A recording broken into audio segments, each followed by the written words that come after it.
Ya Allah, gue heran dah sama tetangga-tetangga. Bisa-bisanya dia belum tahu kebenarannya tapi sudah berkata yang tidak-tidak. Itu kan namanya fitnah. Assalamualaikum. Salam. Haha, Pak Bedu. Pak Narji. Nih, saya kasih oleh-oleh kesukaan Pak Bedu nih. Waduh. Terima kasih Pak Narji. Tahu aja saya suka yang namanya kopi tubruk gajah. Buat buka ntar. Ya iya buat buka, masa buat tutup. Aduh Pak Narji. Motor bau nih. Motor baru dong. Tapi masih bau. Iya bau showroom. Baru keluar nih dari showroom. Siapa yang ngeluarin? Saya pakai linggis. Yang punya showroom lah saya beli. Pak Narji curiga aja sama saya. Pak Bedu jangan marah-marah gitu dong. Pak Bedu meskipun marah-marah, kalau orang lagi banyak duit kelihatan loh. Mukanya itu terpapar. Terpancar. Terpapar masa kena virus. Kena koronce. Bisa aja. Tunggu. Kenapa Pak Bedu menatap saya seperti itu? Jangan-jangan Pak Narji hadir kemari memang sengaja punya tujuan yang terstruktur, masif, dan terencana ingin julid juga kepada saya. Seperti tetangga-tetangga. Maksudnya gimana? Tetangga-tetangga saya yang julid sama saya karena saya punya rezeki, diberi kelebihan, saya bisa beli motor, tetapi mereka menuduh saya tidak. Katanya saya kerjanya ilegal, katanya kerja saya nggak bener. Sakit hati saya Pak Narji. Stop! Jangan emosi Pak Bedu. Saya datang ke sini justru ingin meluruskan situasi. Oh, jadi lu mau bantuin gua klarifikasi ke tetangga-tetangga gitu? Ya bener Pak Bedu. Bagus deh kalau gitu, makasih Ji. Tapi yang namanya saya jalan, nemuin tetangga satu persatu, itu kan perlu yang namanya uang jalan. Jadi, meluruskan situasi, minta uang sama saya. Itu namanya bukan meluruskan situasi, tapi namanya memanfaatkan situasi Pak Narji. Udah, saya nggak mau curhat sama Pak Narji. Mendingan saya curhat sama Pak Ustadz aja. Assalamualaikum. Waalaikumsalam. Sehat semuanya? Alhamdulillah. Alhamdulillah Pak Ustadz. Ini ada apa berisik-berisik mengganggu suasana Ramadan? Jadi gini Pak Ustadz. Iya. Hati saya tuh sedih dan saya tuh kecewa banget Pak Ustadz. Kenapa? Nggak usah nangis. Saya sedih Pak Ustadz, sedih, nangis. Kalau seduh, kopi ini saya seduh. Iya. Saya sedih Pak Kenapa? Ustadz. Duduk perkaranya itu apa? Ini masalahnya diri Pak Ustadz, bukan duduk.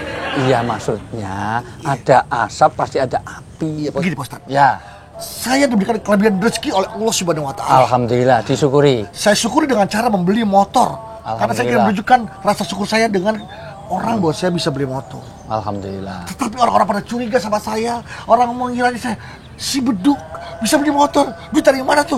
Jangan-jangan kerjaan haram, gampang dapat duitnya. Sehingga bisa beli motor dengan cepat Pak Ustadz. Itu yang mereka tuduhkan dan fitnahkan pada saya Pak Ustadz. Dosa itu ada dua. Satu dosa karena dia berbuat dosa, atau dosa karena membuat orang lain berbuat dosa. Maksudnya Pak Ustadz? Kalau dia berbuat maksiat, dia melanggar agama, jelas dia dosa. Tapi bisa juga dia beramal baik, tapi menjadikan fitnah.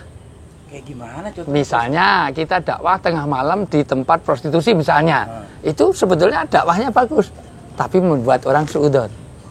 Atau nggak tahu kerjaannya apa, tapi tiba-tiba motornya baru.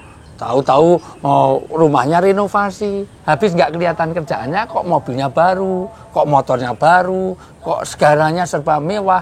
Nanti jadi makanya bertetanggaan itu menunjukkan keimanan kita. Iman hilang bukan karena nggak sholat nggak puasa. Iman hilang kalau bisa kita tidur kenyang, sementara tetangganya nggak bisa tidur karena lapar. Iman hilang juga karena nggak toleran kepada tetangga. Mangkana yu'minu billah wal yaumil akhir fal yukrim jaroh. Siapa yang beriman kepada Allah dan hari akhir harus punya tahu hak-hak tetangga aljar qobladar. Kalau orang bangun rumah saja supaya izin pada tetangga. Sekarang dibaca di handphone ini. An-Nisa 36, dan sembahlah Allah dan janganlah kamu mempersekutukannya dengan suatu apapun. Orang beribadah kepada Allah jangan ada syirik. Allah lebih cemburu pada orang yang berbuat syirik daripada kamu kepada istrimu. Maka jangan sekali-kali berbuat syirik. Ini beribadah. Tapi disambung, tidak cukup orang itu beribadah kepada Allah. Tapi harus hablum minallah dan hablum minannas. Dilanjut. Ayat. Dan berbuat baiklah kepada kedua orang tua. Dan kepada orang tua. Kenapa kok yang didahulukan orang tua? Karena orang yang berjasa dalam hidup kita, dalam hidup ini setelah Allah dan Rasul adalah orang tua. Orang tua mau menggantikan anaknya kalau sakit, tapi tidak sebaliknya. Iya, betul Pak Ustaz. Dan berbuat baiklah kepada kedua orang tua karib kerabat, karib kerabat, semua kerabat. Terus anak-anak yatim. anak yatim harus peduli pada anak yatim. Ya, jadi setelah orang-orang miskin yang harus kita berbuat baik kepada Tetangga dekat dan tetangga jauh.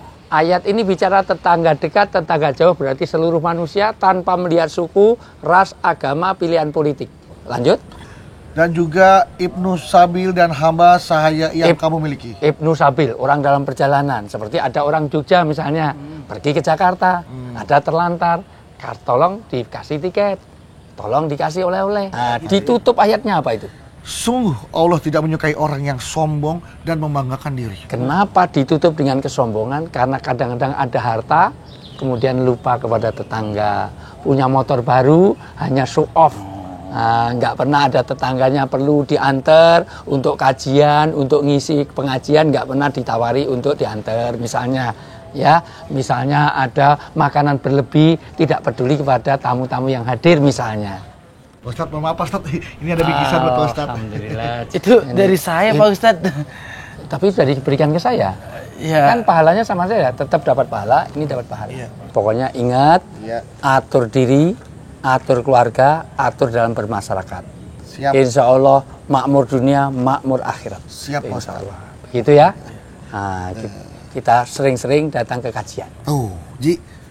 Dengarkan kata Pak Ustadz. Sering-sering datang ke kajian. Yuk, kita berangkat ke kajian.